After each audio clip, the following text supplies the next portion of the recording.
Good morning, everybody. Welcome to Cedar. Thanks for coming. My name's Matthew. I'm the lead pastor here. We're actually going to start a new series today called Justice for All, Embracing the Message of Amos. So we're going to be studying the Book of Amos. Very challenging book. We'll get into a lot of practical detail about the book, and I'll talk about that in a moment. But it's a book that addresses kind of it's 2,700 years ago, but the current affairs of that day and some of the state of society at that time. And it wasn't all good. And in fact, it was pretty bad in a lot of ways. And so we're going to be looking at a lot of that. But when we look at our own world, our own situation, very often we see things that are not good. The situation that's been going on this past week in Paris has just been awful. I don't know how you've kind of felt about that, but it felt like last year, we said that many times towards the end of last year, what a difficult year it had been. And it seems like, man, this year is just almost worse already. And I know, for me, I found it really hard as I sort of saw that whole situation unfold. And I felt, as I think I always do, kind of anger about those situations. I've got to be honest, I kind of internally felt that anger turning into a bit of hatred. Kind of just getting really angry and sort of thinking about revenge, what we need to do to people to put them in their place and that kind of stuff. I mean, I don't know whether anybody else struggles with that, but I'm a human being. And then, of course, I realized, God, I'm following somebody. We're following Jesus, who doesn't say don't get angry, but is saying that at the end of the day, hate is not going to overcome hate. Violence is not going to overcome violence. We've got to find this other way. And so whenever we see something like what's been going on, we have that initial reaction, we have this human response to it, but we're called to be and embrace something different. And that's something we're going to be addressing very much as we go through Amos. But right at the beginning here, as we often do here, we just wanted to pray together. I wondered if we could stand and just pray about that situation that's unfolding, or hopefully has unfolded in France. But let's pray together. Lord, we just pray for our planet, which seems a very ambitious thing to pray for. But here we are. We're going to dare to pray for it. And God, we just ask that peace and love and kindness and forgiveness and sense would prevail. Lord, we pray that so many times in Scripture we read about good overcoming evil. And we're exhorted to not to be overcome by evil, but overcome evil with good. So God, we just ask that good would overcome, that your love would prevail in that situation in France. Lord, we pray for people around the world who, whether it's because of politics or religion or whatever it is, who want to breed violence and hatred. God, we just ask that those ideas, those ways, those means would diminish, and the way of peace and love would increase. Lord, show us what we can do. Help us in every situation we're in, whether it's just relating to the person next to us, whether it's understanding and engaging with the systems of the world in a more positive way. Lord, show us what we can do to be agents of peace and agents of love in this world. Lord, we're asking for something beyond ourselves. We're asking for a miracle. Lord, come, we pray. In Jesus' name, amen. Okay, please sit down. Thank you so much for praying. Okay, so what we're going to do with this series, we've got, I think it's about 6 weeks that we're going to spend on Amos, and then Lent will begin, and we'll start another series then. But we're going to spend about 6 weeks in the Book of Amos. We have material that accompanies it, with a very beautiful lion on the front, which I'll explain a little bit more about as we go along. And this material has discussion questions in it which are ideal for groups to go through. We have many groups in this church. We call them discipleship groups, groups that meet together during the week. And during series like this, they particularly focus on these discussion questions. So the sort of format of the series is basically, there's a message where we'll address some content, and we'll go through the Book of Amos. I'll explain more what it is in a moment, but we'll go through the book bit by bit. We'll take sort of 2 or 3 chapters a week. and then talk about those. Probably, we're not going to talk about the whole thing, but we'll pick some particular interesting aspects to each of those chapters. As we go through it, listen to the messages. If you can't be here on a Sunday, try and listen to them online, just because that will give some context then for these discussion questions. And the questions and activities, some of them have activities with them, are great to be done during the midweek when your group meets. If you are not in a group and would like to be part of a group, and I would say it definitely works better to go through the series if you're in a group with other people. There's a table outside where you can sign up or talk to some people about joining a group. We'd love to help you get in a group. You could still go through this material on your own, or perhaps discuss it with a friend as well. So if you're not able to get into a group, please still go through the material. I think we'll all benefit in many regards from this series. What we're going to do today, and there's no discussion questions for today, okay? So the questions kick in next week, so everyone's got a little bit of time to kind of ease into this book. What we're going to deal with today is some of the historical and social background to the Book of Amos. Now, it's a book that appears in what we, in the Christian tradition, call the Old Testament, the Hebrew Scriptures. It's a prophetic book, a very significant prophetic book, even though it's certainly not one of the longest ones. It's quite a short book. But has anybody actually read it, just as a matter of interest? Anybody read the book? Yeah, a few people have read it through. It's a great read, right? A really bright, cheery book, would you say? It's pretty dark. It's a pretty dark book. And so, actually, today, the historical background, this context that we're going to give to it, I think is really important, because without it, it would be very easy to read the book and think, this guy's a psycho. I mean, he's just crazy, and it's full of, smiting enemies and all sorts of, empires crumbling and people being punished and all that kind of thing. It'd be very easy to interpret it as just, God's really angry and and just going to wipe everybody out.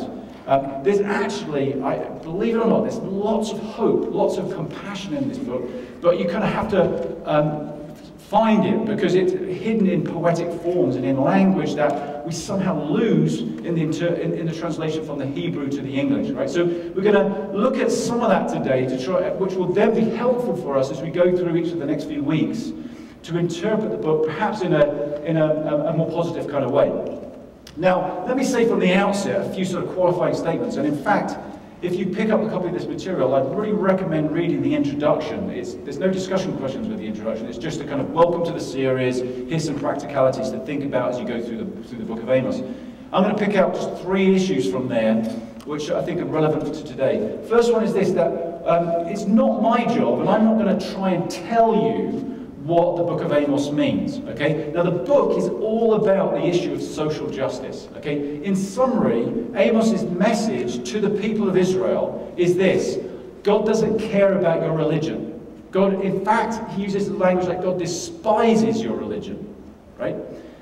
What he cares about is how you live, okay? So what God cares about is life itself. Now, that's not disconnected from spirituality, because actually we'll find out in sort of week 3, I think, that what God says is, come to me. In other words, the injustice in society is a symptom of a spiritual problem.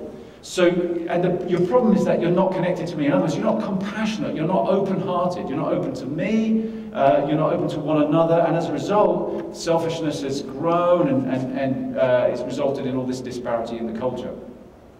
So, but Amos is focused on this issue of social justice. Now, that term, social justice, is obviously an English term, it's a term that I'm using. For some people that has connotations. I think the word social has kind of maybe some liberal connotations to it. Let me say this, that this is not about a liberal agenda or anything like that. This is not about any kind of political agenda. It's going to address political issues. We're going to tread on all kinds of political toes. But it's not my job, and my intention is not to tell you what Amos means. We've got to read Amos and let it challenge us for ourselves. Now, maybe we can put that Cornel West quote up. Okay, so now I know Cornel West is probably viewed as a bit of a liberal, but he says this about what justice is. He says justice is just what love looks like in public. Okay, so justice is what love looks like in public. So we could have used the term, instead of social justice, we could have used the term public love for this series, but that has kind of other connotations, and I thought, didn't really want to go there. we're going to stick with this term social justice, but maybe we can just sort of, leave some of the baggage of that term behind and say that basically Amos is addressing this issue of justice in society, okay? And that has some implications for me as an individual, but it also has implications for me as an individual who's part of a system, okay? So we're going to look at both of those. There's the individuality of this, but we might not feel that we're that unjust as individuals. Okay? But we might also be part of systems that play out and structures that play out that are weighted in our favor and against some other people. Let me just give you an example of that. For instance, I got up this morning and I had my breakfast and I had a choice between several different cereals, some oatmeal, some bread. I nearly always have toast for breakfast in the morning. I think we had probably 3 different types of bread even, I could have chosen. So, and I made a particular choice. Now, I sat down and had that choice, and I had no problem with having access to food. There are other people getting up this morning who do not have that choice. Some people getting up maybe right now or another time in the day who do not have access to food. Now, when I sat down and ate my toast, I didn't feel individually that I was being unjust. And I don't think I was.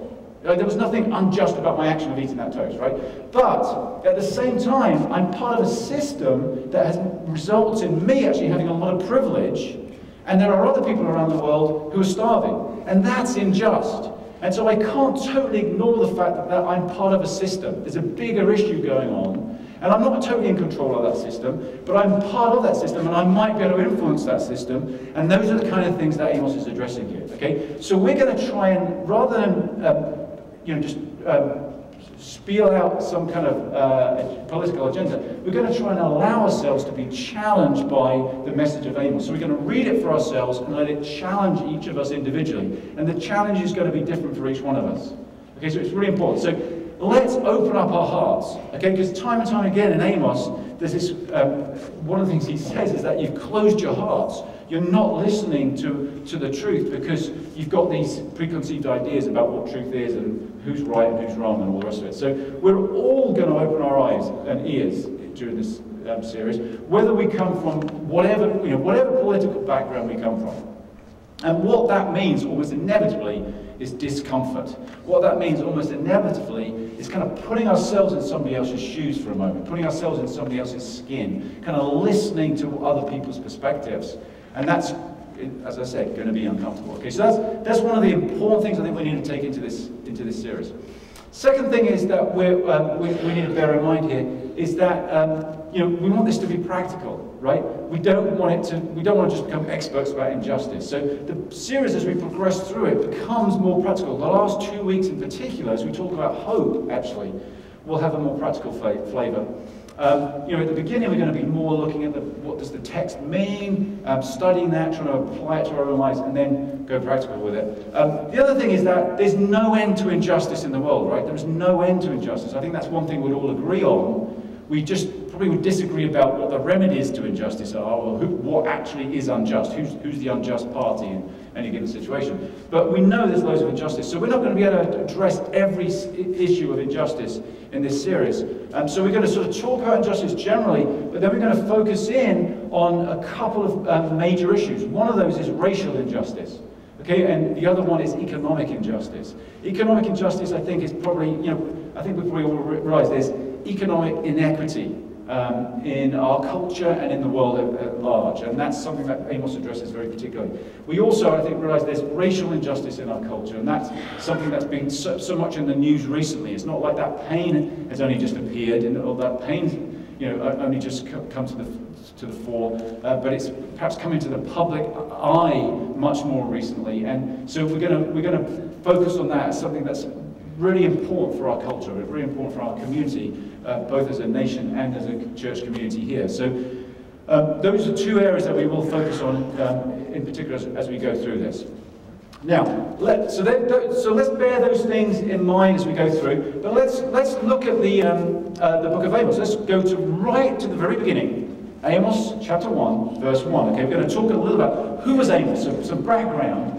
Here's how the book starts off. The words of Amos, one of the shepherds of Tekoa, what he saw concerning Israel 2 years before the earthquake, when Uzziah was king of Judah and Jeroboam, son of Jehoash, was king of Israel. Okay, so what is happening here right at the beginning of this book is a historical statement. We've got the historical setting for these writings. Okay, it's basically based on when these kings were reigning. Amos is writing or speaking. We don't know for sure whether Amos wrote all this down or whether people heard his speeches and kind of wrote them down, and probably more likely that way, and they gathered them together later into a book. But it was around about the time 760 BCE, before the Common Era, or 760 BC, before Christ. The 8th century BCE, in other words. Okay, so now Amos is a very important prophet. Okay, he's not the most famous Hebrew prophet. Probably, we've all perhaps heard of Isaiah, Jeremiah, Ezekiel, some of these what are known as the major prophets. But Amos is a very important prophet because he's the first prophet whose prophecies were written down. Okay, so prophecy, there's loads of prophecy in Hebrew culture before the 8th century BCE, right? So you may have heard of people like Elijah and Elisha, and you can read all about those guys in the Book of Kings in the Hebrew Scriptures in the Old Testament. But they didn't have books of their own. They didn't write their prophecies down. And there's stories about them, and some of their words are written down, but their words weren't collected together into works that have become books. Amos is the first of what's known as the writing prophets. And he's very significant because he influences many of the other prophets. Even the great prophet Isaiah, who was a contemporary of Amos, came a little bit towards the end of Amos's life, but similar time to Amos, was influenced by the themes of Amos, these themes of justice, and many other themes that Amos used. We'll get into those in subsequent weeks. Just as a matter of interest, maybe we can put that mnemonic up. As we think about 8th century prophets, okay, so you may have heard of some other prophets. The Micah, Isaiah, Amos, and Hosea were the 8th century prophets. Okay, so these are the earliest writing prophets. So they're all kind of contemporaries. We've studied here before the books of Micah and Isaiah. Now, Micah and Isaiah, the reason that mnemonic is there based on the word Micah, if you read it down, is Micah and Isaiah prophesied in the southern kingdom of Judah. Amos and Hosea prophesied in the northern kingdom of Israel. We'll get into that in a second. That's very significant. There's a difference between these two kingdoms. But that's what these guys this is when they were prophesying. Amos is a very important book in that sense. Okay, so we should really listen to this intently. It's a difficult book. It's a hard book to read because it can seem all kind of doom and gloom. But there's lots of hope in it and lots for us to apply into our own lives. Now, maybe we could just put the next slide up there, Mike. So let's think about where this is set. Okay, so I've got a little pointer here. I love using this thing. It's fantastic. There it is. Yeah. And so I tell you what, I always favour this slide for some reason. There must be something to do with my brain. So I'm going to point up here. But here we have a present-day map of the Middle East. Okay, I was looking for an ancient Near East map from about 8th century BCE. There's just not many good ones out there. This one's not fantastic. But here's Israel. Okay, so we've got Israel here on the eastern part of the Mediterranean. Now, this is great real estate. Okay, because this is you think you've got some superpowers around here. Even back in the 8th century BC, you've got Egypt, you've got Babylon and Assyria here. We've got Persia over here. We have all the sort of European countries over here. So this is a great place to be because you can control lots of trade routes. It's a very sought after location. Okay, so if you have control of that territory, you are likely to have a certain amount of control, a considerable amount of control over wealth. Okay, and that's very significant for us. So let's try and project back 2,700 years or so ago and think about some of the powers that are vying for control of that region back in these days. We have, in present-day Iran, we had what was known as the Persian Empire. Okay, so there's the Persians. In southern Iraq, we have the Babylonian Empire. In northern Iraq and parts of Syria, we have the Assyrian Empire, A-S-S-Y-R, Assyrian Empire. And of course, the good old Egyptian Empire down here. So these empires would vie over the next few hundred years. Okay, not yet. By the time of in 760 BC in the 8th century, these powers haven't really come to the fore yet. But they're kind of building power. There's a, if you like, there's a power rising in the east. In fact, several powers rising in the east. And in fact, these empires all ultimately defeat one another. Empire doesn't succeed. Violence doesn't succeed. Hate doesn't succeed. Violence ultimately destroys itself. Hate ultimately destroys itself. So we have the Assyrian Empire, for instance, that's breathing down the neck of Israel very shortly, towards the end of the 8th century. But that's eventually defeated by the Babylonian Empire, going further east, and then that's eventually defeated by the Persian Empire. The Persians are eventually defeated by Alexander the Great. Alexander the Great's territory is overtaken by the Romans. The Romans are defeated by goodness knows who, all kinds of different people. Then we are into the Dark Ages, blah, blah, blah, blah, and then we have all the sort of more modern empires, right? So empire eventually destroys itself. It is unable to sustain itself. That kind of power. But we have all that played out during this time that Amos is prophesying in.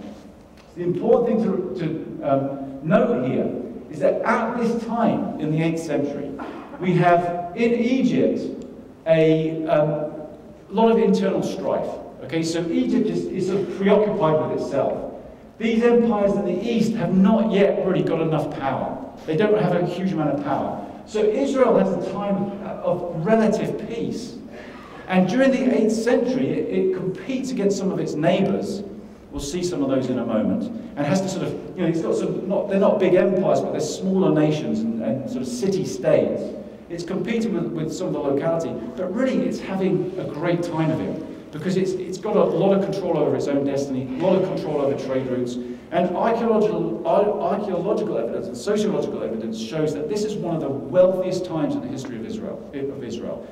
They're incredibly wealthy. But as often happens in these situations, and let's remember, there's nothing wrong with being rich. Let me put that out there really straight. Jesus didn't ever say there was anything wrong with being rich. He just said being rich poses all kinds of challenges. So we need to really bear that in mind. But there's nothing wrong with having money. The trouble was in this society back then in the 8th century is that what was happening was that the rich were getting richer and the poor were getting poorer. That the rich were controlling power and using that power, sometimes overtly, sometimes intentionally, sometimes unintentionally, but it was establishing systems that were weighed then in favor of the wealthy and the powerful and against the poor and underprivileged. And that's what Amos came to challenge. So this is a time, an era of great wealth and of great political intrigue, lots of vying for that wealth. Now, Mike, maybe we can put the next map up here. Well, actually, I think it's some dates, right? We've got some dates here, some important. Okay, so it's going to be quite a bit of information here. You don't have to remember this information, but hopefully it will help us build a picture. So you don't need to memorize this, but hopefully this is going to build a picture that will give us some context for when we read this challenging text. Okay, so here's some important dates in the history of this area. So in 922, so 150 years or so before the time of Amos, the wonderful nation of Israel divided into two. It had its own civil war. You can read about that in Book of 1 Kings, chapters 12, 13, around about there. You can read all about it. There's these two guys vie for power, Jeroboam and Rehoboam, and they end up dividing the kingdom into two. This is the generation after King Solomon. So during King David's time, about 1000 BCE, he gathered all these tribes of Israel into one united nation. But they only stayed together for a short time, relatively. Solomon built the temple in Jerusalem, which is in the south, and that became the religious and political center. But the north eventually broke away in 922. And maybe we can show that next map, actually, there, Mike, and we'll come back to this in a moment. So here we have a close-up of Israel at that time. We have the northern nation, which retained the name Israel, and the southern nation, which kept the name Judah, because that was the main tribe in the south. And these two countries, you can imagine it a little bit like, just suppose forgive me if I'm getting all my history wrong here or using wrong terms, just suppose the South had been successful in the Civil War or been successful in seceding from the Union. You'd have two nations that have common roots and common ancestry, but because they're so close, they're even greater rivals. You know how that happens? It's like there's greater enmity because they're sort of closer. It's like falling out with your brother or something. There's nothing like a family feud, right, to breed antagonism. So we're talking about two nations, Judah and Israel, that really do not like each other. They don't like each other at all. And they've separated, so we've got two nations by the time Amos is prophesying. Now, if we could just look at the next map, Mike, I'm not sure how clear this is. Not clear at all, so it's not a very good map. But here we have Israel in the north and Judah in the south. Okay, that's the Dead Sea there. That's the Sea of Galilee, and this is the Jordan River. Now, here's Jerusalem in the south. Just below Jerusalem is the town of Tekoa. Okay, Tekoa is where Amos is from. So which nation is Amos from? He's from Judah. Okay, he's from Judah. But he goes to prophesy in Israel in the north. So again, think of it like this. This is a southerner coming to the north to tell them what's wrong with their culture, to tell them what's wrong with their politics, to tell them what's wrong with their life. You know, it wouldn't go down too well, right? I mean, you can imagine that, I mean, he's got a tough message, whatever the case. The fact that he's from the south adds to that tension. Okay, we're going to see that played out a lot in the way he's received or not received by the people in the north. You can kind of understand some of their antagonism towards him. Now, what's important to remember about these two countries, okay, is that Jerusalem, which is there, is still in the south. So the political, and especially, and more importantly, the religious center of the Jewish tradition, the Jewish religion, is still in Judah in the south. In the north, they didn't have Jerusalem. They didn't have access to Jerusalem. So they have to form a new capital, which was Samaria, and that's how the Samaritans came into existence. Okay, so the Samaritans that Jesus interacted with were people from up here in the north. But their capital was Samaria. So the capital of Israel back then was Samaria. The capital of Judah is Jerusalem. They also had to form new shrines, new religious areas, and so you have names that we'll look at when we, or towns that we'll look at when we look at the subsequent chapters of Amos. Dan, Bethel, Gilgal, these new centers of religion, and they became more influenced by other pagan religions. They've broken away from the Jerusalem-based religious cult, and they start to change a little bit. And that's part of the reason why Hebrew people despised the Samaritans by the time of Jesus' time, because they viewed them as heretics, as not truly Jewish. And that's why there's some of that enmity between those two groups. But the religious culture in the north begins to change, becomes a little more paganized, and in fact, if you read that story about how Jeroboam breaks away from in the north, it says that he built golden calves in some of these shrines, and you can see all the sort of evidence of paganism. But it's more than just sort of bowing down and worshiping a golden calf. It's more of how they approached God. Their approach to God increasingly became one of God is remote, God is to be worshipped, God is there to do favors for you. You go through religious ceremonies in order to get God to bless you. So if I make this sacrifice and say this prayer, then the rains will come, or I'll make a good deal in business, or I'll etc., etc., etc. Okay, so it's more superstitious rather than the original Hebrew religion was all about a close relationship with God, in which God was concerned about how we live, not just doing us favors. And righteousness and justice were really important. So those are two big distinctions. Now, what's interesting is when Amos comes, the southerner, from the sort of good pedigree of the religious south, and the south, as I mentioned, despised the religion of the north. They thought they were heretics. Here's this southerner coming up to the north, and he starts accusing them of things. What's really interesting, he doesn't mention their religion. He doesn't say, there's a problem with your religion. He addresses social justice. He addresses how they're living. In fact, when he reserves religious accusations for the southern kingdom of Judah, he does say something about Judah. Everything else is addressed to Israel in the north, but he does mention something about Judah. And ironically, he challenges them about religion. So he's kind of challenging the people who are supposed to have it all together about the religion. He's coming to these heretics, and you'd think the first thing he'd point out is, well, take that shrine down, do this, do that, do the other. No, he says, you're living wrong. Now, as I mentioned earlier, he gets into the root of that, which is this disconnect from God, this passionless or compassionless relationship to the universe and and religious connection. He addresses that. He gets at it, and in fact he says, "I despise your religion." He uses really strong language about it, but it's all about what he wants. What Amos is saying God wants is good living. It's justice, kindness, mercy. That's what God is looking for. So we really get a sense in the book of Amos about what's important in life, what really matters. And it turns out religion really does not matter that much. But how you live and how you practice life, that means everything. And so we're going to, I think, hear that challenge loud and clear as we go through this book. Now, it turns out that the nation of Israel in the north eventually does fall. Okay, so we're going to read throughout the account of Amos that there's a war coming, or there's an invasion coming. He's basically saying to them, look, you think you're really powerful, you think you've got it all together, you think you control wealth. Well, a bigger power is going to come and swallow you up and control you, and that's the Assyrian Empire.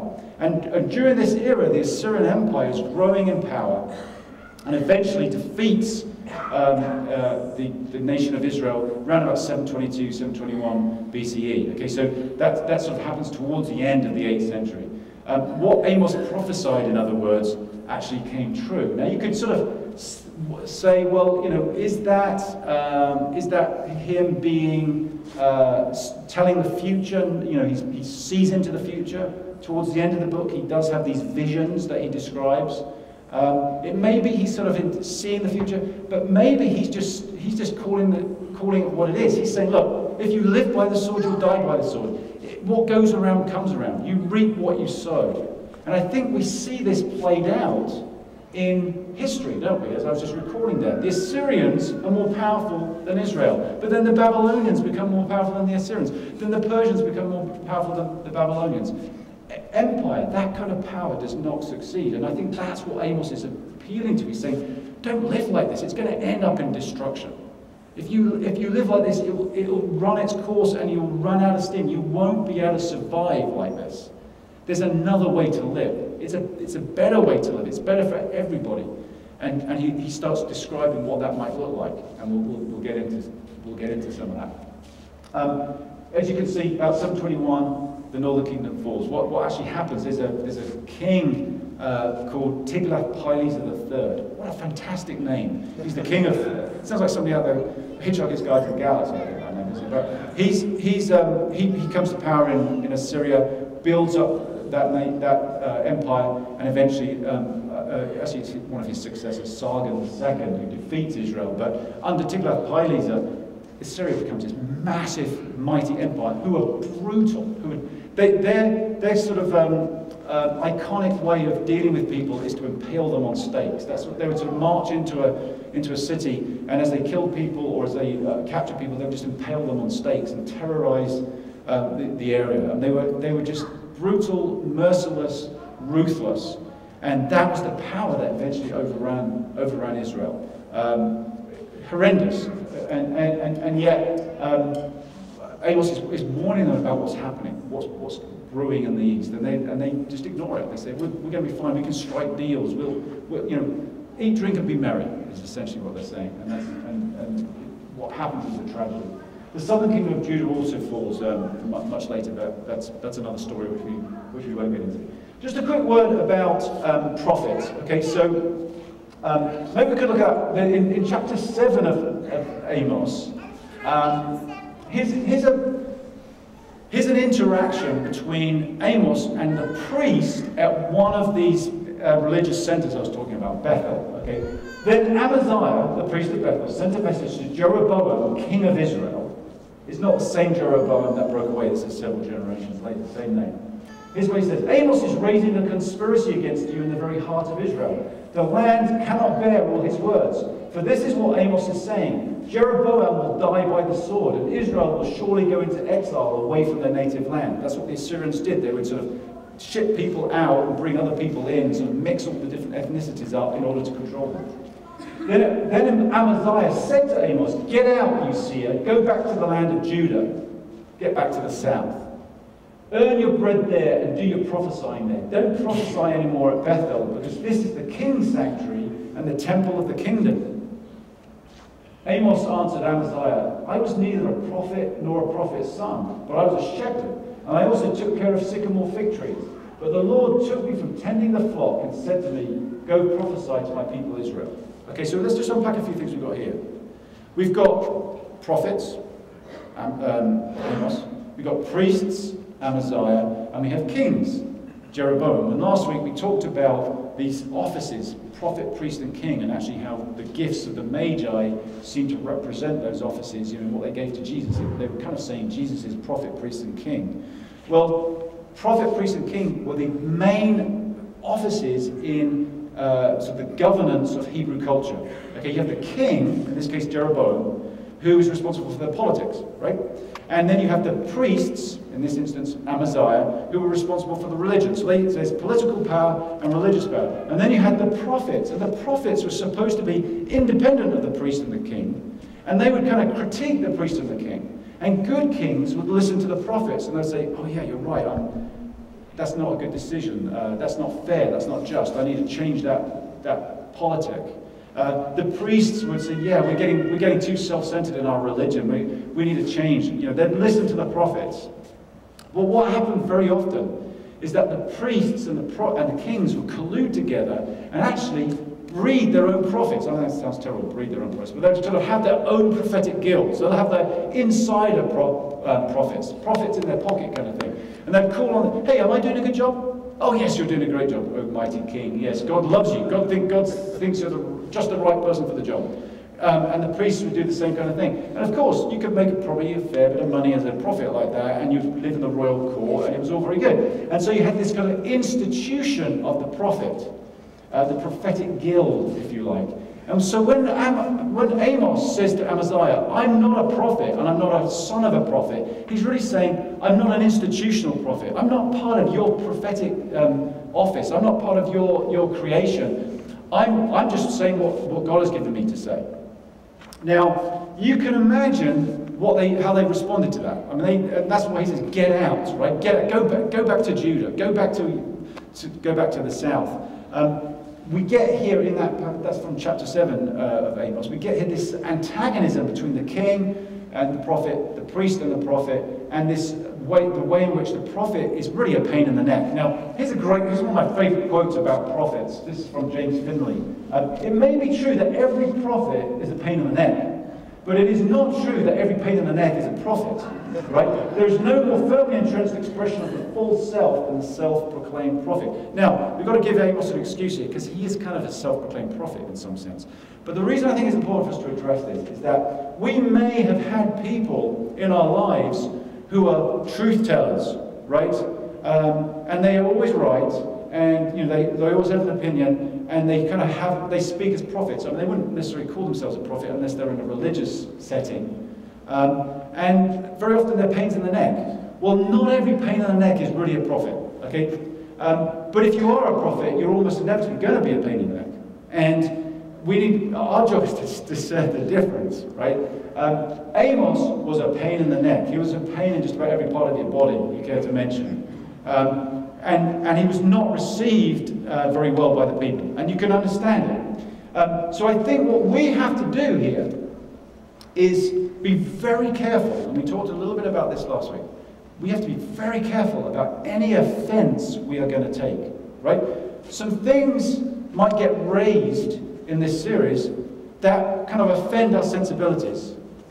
Or make us feel like, well, are you saying I'm this or that, or I'm unjust? Well, we need to be very careful, I think, about immediately pushing back on that. But rather let it offend us, let it be painful. Because these people shut Amos out, and it resulted in disaster. They refused to listen to him because his message was harsh, because it was difficult. But it was their problem ultimately. And likewise for us, some of these things may seem harsh and difficult, but if we can keep our hearts open, we have so much to gain. There's so much to gain. Not just, we might become a little bit better people, but we might actually understand a bit more deeply what it means when Jesus says the kingdom of heaven is at hand. or when we think about our vision, which is to dare to dream of heaven on earth. Okay, we might get a little bit closer to that kind of thing if we can just hear some of these words, if we can just hear some of this message. Okay, so let's keep open hearts and open minds as we look at this. But the prophet was certainly not a particularly popular person. Now let's look a little bit more at the Book of Amos. Okay, let's look at some of its structure. Historically, I give the game away there. Historically and traditionally, it's been broken up into 4 sections. Okay, you can put it up. This first section is called the Book of Doom, right? So are you ready for this? I mean, it gets better though, don't worry, because the second section is called the Book of Woes. So it's happy all the way. The third section is called the Book of Visions. Now, vision sounds a bit better, right? I mean, that's a bit more. Vision is kind of positive until you read the visions. I mean, the visions are all pretty like doom and woe. But then there is an epilogue of hope. It's a little bit at the end where he talks more hopefully. Now, as I was saying, I think Amos is actually way more hopeful throughout when we look at it, when we understand some of the context, than just a few words at the end. But it ends with hope. It ends with this beautiful picture of hope. And that's what we're going to embrace together. Now, we're not going to take that approach, though. We're going to take a slightly different approach. And this is the outline we'll have in the material. The breakdown is basically, next week we'll deal with about 2.5 chapters. We look at the issue of injustice. Amos frames this issue of injustice. And he does it in this brilliant way. He kind of disarms everybody and gets them pointing the finger at every other nation around them, and then kind of has that finger pointing back at themselves. It's a brilliant way of executing this accusation, if you like.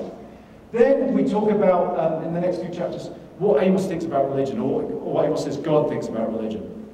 And God doesn't think very highly of religion. God thinks way more about how we live. And so in the third week, we'll look at doing the right thing. What does living right look like? What are some of the challenges? And we look at some of the visions of Amos at that point. And then we're going to look at the call to hope. And in these last 2 weeks, we get very practical, and there's information about what we're going to do in the material, in the introduction. So read that, I won't repeat it now, but we're going to get very practical. That week will sort of be really 2 weeks worth of thinking about hope, discussing hope, and then practically, what are we going to do and what's possible? What are stories of hope out there of people working against injustice and for justice? So that's the approach we'll take. Now, if we, I want to just mention a little bit about poetry in Amos, because again, this is a lot of information, I know, but just let it kind of soak in, and it will inform some of the subsequent weeks. Maybe we can put up that one from chapter 1. So here's verse 2. We read verse 1 earlier. So you can come out of this knowing that we read the first 2 verses of Amos. I mean, we made progress, right? Here's chapter 1, verse 2. The Lord roars from Zion and thunders from Jerusalem. The pastures of the shepherds dry up, and the top of Carmel withers. Okay, so we have this lion reference, which I'll explain in a second. That's why we've got this lion on the front cover. In the second part of this, we have what's called a merism. It's a very frequent form used by the Hebrew prophets, where it's the pastures of the shepherds, the lowlands, if you like, will dry up. Carmel, the top of Carmel, which is a mountain, will wither. In other words, this roar that's going out, this call, this cry that's going out, this prophetic cry, is going out to everybody. It's like from the highest to the lowest, from the furthest in the west to the farthest in the east. It's inclusive of everybody.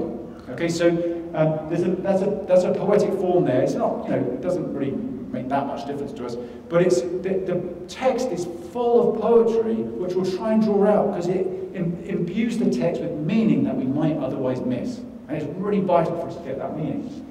The Lord roars from Zion and thunders from Jerusalem. So he opens up this section with a roar. Okay, and then when you can see the next verse, in chapter 3, verse 8, he closes this section with another roar. The lion has roared. Who will not fear? The sovereign Lord has spoken. Who can but prophesy? That's called an inclusio. And Amos employs this to sort of bookend these sections that we're going to look at each week. So this first section, which we'll look at next week, begins with the roar and ends with the roar, and throughout the section there are kind of different roars against different nations, and eventually homes in on the nation of Israel, and they get a lot of roaring, right? So now the lion metaphor I think is really significant, because if you think about it, Amos, to go into the northern kingdom as a southerner with this kind of message, has to have the courage of a lion. Right? I'm not sure that we should necessarily read into this that it's the violence of a lion, because, you know, lions can be, they can devour things, right? But he's going in with the courage, and also the kind of, I guess the power and majesty of the lion that is saying, injustice is wrong, justice matters, how you live matters. This is significant. It's not, let me say, it's not some, you know, wimpy agenda of, oh, please be nice to each other, or please do a bit better. It's like, no, this has to change. And there's roaring going on, and there's something majestic about it, something that we ought to pay attention to. It's very courageous. So we are going to be really courageous through this series. We're going to kind of embrace it, not run away from it, not shy away from it. We're going to hold to it and take on the courage that Amos had. Here's another way in which poetry plays out. So if we go to chapter 5, we'll see here, here's a famous quote from Amos, perhaps the most famous quote of all. It says, "Away with the noise of your songs. I will not listen to the music of your harps." Okay, so he's talking about the religious cult here, the religious festivals. So he's saying, in fact, he begins that section saying, literally uses the term, "I despise your religious feasts. Away with the noise of your songs. I will not listen to the music of your harps. But let justice roll on like a river, righteousness like a never-failing stream." Now this is, of course, the section of Amos that Martin Luther King quoted in his famous "I Have a Dream" speech. And that expression, "let justice roll like a river," has become sort of a mantra of social justice in this nation. What's interesting about that saying, though, is if we look at it in the Hebrew, the term for roll, or the word for roll, is galal. Okay, that's what roll means. This section, the section in which this appears, is addressed to the shrine, to the town which had the shrine at Gilgal. Okay, and there's lots of reasons why Amos is speaking to Gilgal at this point. So he's using pun, right? He's saying Gilgal should galal. You know, very similar words in the Hebrew. It's a little bit like saying, you know, you need to be a town of washing, right? Did you get the pun there? Yeah. So if a politician or somebody started saying that city needs to be more of a town of washing than of power, right? Is using puns around very familiar things. In reading that "let justice roll," we wouldn't have a clue about that. But Amos is full of references to places and names that have lots of emotional meaning. Like if, you know, the town or the place Gettysburg, right? Immediately we say that word, it has all kinds of connotative meaning. If we talk about tea parties in Boston, I mean, there's Boston as a town, tea parties, well, you have tea, but you put those two things together, there's certain meaning, right? And that's true in this culture, and the Hebrews use this way more than we use this kind of thing now. So we're going to have to tease out some of the significance of that as we go through the book, and we will do that. Now, we're kind of out of time here, so we've had a lot of information. There's a little bit more I wanted to share, but I think we'll probably maybe save that for the beginning of next week. But let me just let's just close on this. Can we put the next scripture up there, Mike? We'll do the next two, but let's start with this. We've got to deal with several issues in the book of Amos. Okay, we've got to deal with the issue of social justice.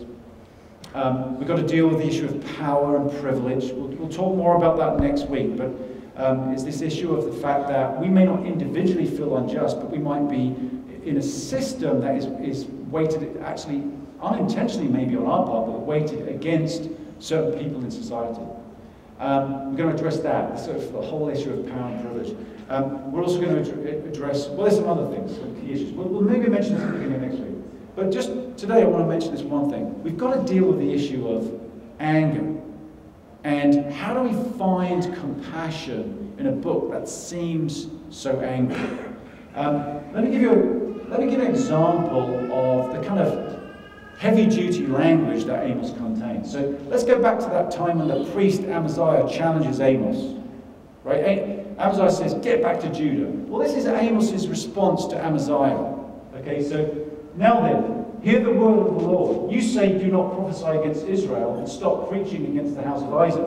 Okay, this is Amos speaking. You're telling me to stop prophesying. Well, therefore, this is what the Lord says. Your wife will become a prostitute in the city. It's not very nice. And your sons and daughters will fall by the sword. Your land will be measured and divided up, and you yourself will die in a pagan country. And Israel will certainly go into exile away from their native land. I mean, this guy, imagine if somebody said that to you. Okay, if someone said that to you. That you can understand again why these people are offended. Okay? What Amos is saying there is all of that stuff came true. All of that stuff came true. There's anger in this book. Okay, there's deep concern. Now, as we said many times, we've got to wrestle with that, because on the one hand, many of us are reframing our theology, which has in the past been a more toxic theology, perhaps, of God is an angry person who is constantly nitpicking us and so that we do the right thing.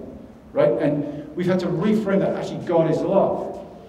So in one sense, that's really difficult for us to hear angry words.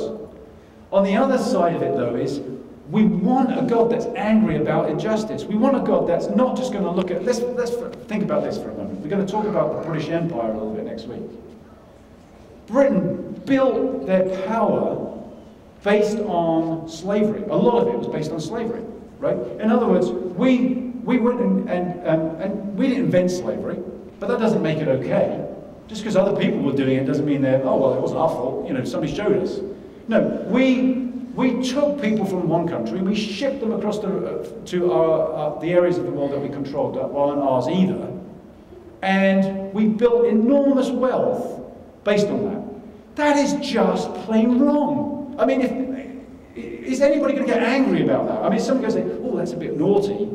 No, that's wrong. That's really wrong. I mean, if my kids did that, I wouldn't be going, right, that's it, you're on time out. You know, up to your room right now. You're not catching people and enslaving them. You can't do that. Up to your bed right now. That's inappropriate. That's an inappropriate reaction, right? It's not right. So we have to take responsibility for that. And it's like this is anger at things that are really, really wrong. What was going on back in this time was not just a little bit of, a bit of corruption here and there. This was people in power abusing that power. This was, and doing it in ways that aren't foreign to us today. Okay, we're not talking about stuff we're not like that. We're going to find that a lot of this applies to us. So it's appropriate that there will be so much anger, because this stuff matters. It's really wrong. And somebody has to get uptight about it. And Amos is getting really uptight about it. So I think that's how we need to interpret that anger. Now at the same time, there's loads of compassion in this book. Again, a lot of it, I think, gets hidden from us because of the English translation. But let me give you an example in chapter 1. When the accusations have turned to the people of Israel. So Amos has been pointing the finger at all these different nations, and he turns on Israel. After he says a few things, he then says these words. He says, I brought you out of Egypt, and I led you in the desert for 40 years. And this term is used frequently by the prophets. I brought you out of Egypt. I brought you out of Egypt. Remember, I brought you out of Egypt. What is God saying to God's people there? God is saying, I brought you out. I rescued you. I said, I brought you out of oppression. Don't be oppressive. I care about you. You cried out to me, and I heard that cry, and I had compassion, and I removed you from that oppression. I was with you. I was with you in the desert. We were together. We had this relationship, and now you've moved away, and I'm calling you back. There's compassion in this. It's not all anger. It's a longing for something different. And that's what this whole sense of hope is based on for the future. It's based on a compassionate future. A future that the prophets describe as like the lion lying with the lamb. of swords being hammered into plowshares. It's that kind of idyllic future that the prophets call, including Amos, call the people back to. So this is about accomplishing something positive, something good. It's not all doom and gloom. It's not all doom and woe. There's lots of doom and woe in it. Okay, we're going to have to face that. But I think what we've got to do is say, okay, there's that much doom and that much woe. It better get our attention. And we're going to allow this to dig deep into our lives and stir us up and make us uncomfortable. And we're going to have compassion and be open and allow this to speak to us and transform us. Okay, so I guess I just want to implore you, as implore us together, that as we go into this, we would open our hearts.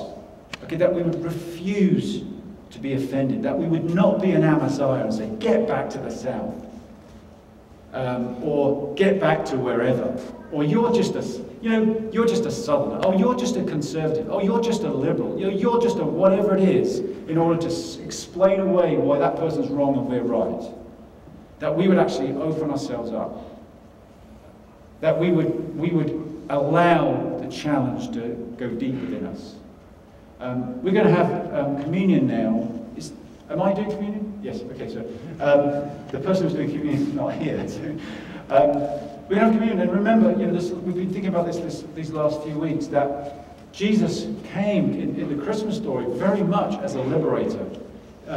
Jesus came as one who lacked privilege, who was not privileged, and came for those who were underprivileged, people who didn't have power. Jesus came for the poor, for those who were in prison, for the captives, for the blind, for the people that who it seemed there was no hope for. That's who Jesus came for. So as we come to communion, to drink bread and wine, which is part of an ancient Passover ceremony that celebrated liberation, that celebrated this, I called you out of Egypt, I brought you out of Egypt. We're coming to a compassionate God. We're coming to eat and drink with the God of the Hebrews, the God of the universe, the God who cares passionately about people, who cares about everybody. And we're going to see in Amos that this message is inclusive. He confronts the exclusivity and of ethnocentricity. We're coming to an inclusive God who wants to set us all free. And so we come to this point really of saying, like, we need to be included.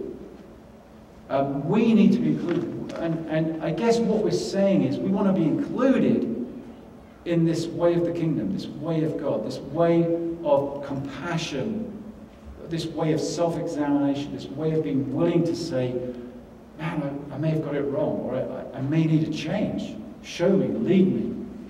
We're coming to be included in that, and we're coming to say, God, help me. God of compassion, God of mercy, God of peace, God of future hope, God of wonders. Help me partner with you, participate with you in being an agent of peace, an agent of mercy, an agent of justice. So we're all of us are invited to take this